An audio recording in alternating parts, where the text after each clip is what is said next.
opportunity to show their brand in the most compelling way, right? So think about your brand as a story. Think about what your brand has to offer that's unique and different, and how you can capitalize that on a YouTube environment. Whether that's, if you don't have content, you can partner with YouTube influencers to create content for you. Maybe you take a couple of employees and you create a raw and authentic video, because you can do that in an environment like YouTube. People don't necessarily expect a big production. So there's really interesting things about all of your brands. So take that opportunity to showcase that.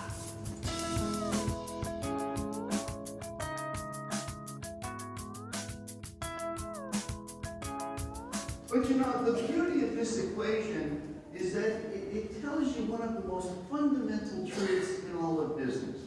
And that is that if marketing or anything else we do in business is going to justify, is going to merit its existence, there are only 4 ways it can do so. It enables you to get your prices up, to get your costs down, to get a bigger share of the existing pie, or to take a small pie and turn it into a big one.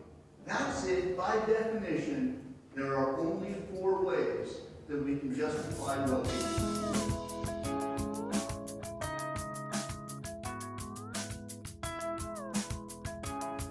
We started advertising that Be Powerful campaign, and we started advertising that people that would actually be coming to your door, they're wearing Bullfrog Power coats, and they're really easily recognizable. So when they go to the door with their iPad, they're actually just having a conversation. They are not trying to push a product. We have had many people that were not aware, because we need to educate people about the energy landscape in Canada. They were not aware of the energy landscape, and so they are educated on their doorstep if they choose to be. And we've had so many residential sign-ups from this that we're going to start rolling it out across the country.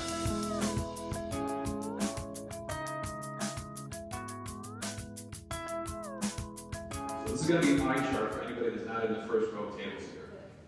If you're not familiar with Windows 8, it is an entirely new interface. So the start button is gone. You've got a home screen with a bunch of what they call live tiles.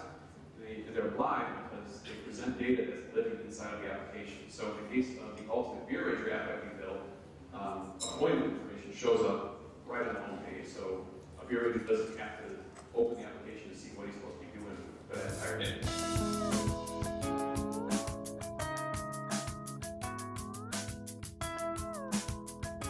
First of all, let's get this out of the way. If any of you use this line like in a meeting, shame on you. Sitting in a meeting like, okay, so what's our Twitter strategy?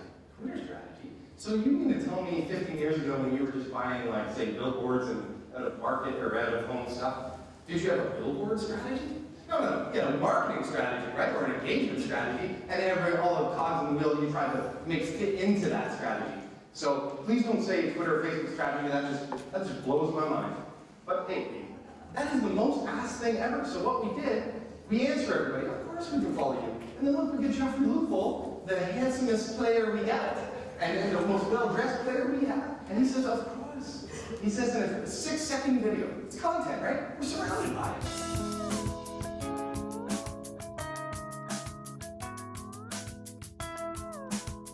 We empowered our programming team to take big risks. So whereas before we had to really play it safe because we were tied to this ticketing model. Is this band going to sell 500 tickets? Who cares? Some shows win, some shows lose. We allow our programmers to make those risks, to lose on some so that we gain on others. Now, for every major risky band we book, we have to book some sure thing. Fans, obviously the most important thing. I think it's been, reiterated time and time again. We listen to every single thing they say, and we respond as immediately as possible, be it midnight on a Saturday or 9 o'clock on a Monday morning.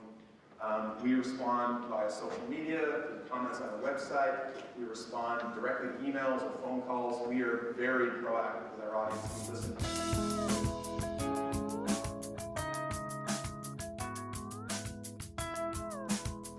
So yes, most of us in the room, we figured out social media. We figured out the internet. We figured that it was no longer about top-down communication messaging. It was about a more horizontal engagement strategy. And I'm coming back and saying, do not neglect the hierarchy. Do not neglect the notion of authority. I'm an egalitarian. I'm all for a meritocratic society of equal opportunity. But the internet's not built that way. And the internet, whether by algorithm or by culture, is based increasingly on a type of hierarchy of social power.